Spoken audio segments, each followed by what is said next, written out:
Guys, flex ko lang ang aking super crunchy at yummy pork sisig.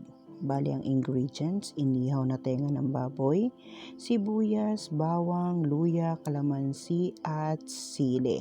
Meron din po tayong mayonnaise, itlog, ginisa seasoning mix, nor liquid seasoning at oyster sauce.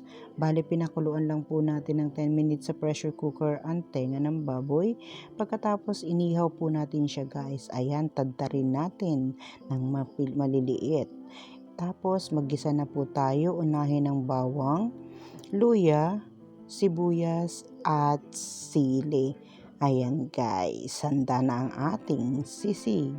Ilagay na po natin ang inihaw na tenga ng baboy na tinadtad. So halu-haluin natin para sumama ang lasa ng mga sangkap.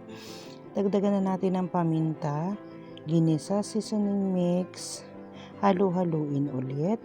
Idagdag na natin ang oyster sauce at mayonnaise na mas lalo magpapalinamnam sa ating sisig.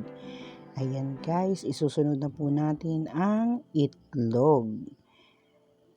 Halu-haluin ulit.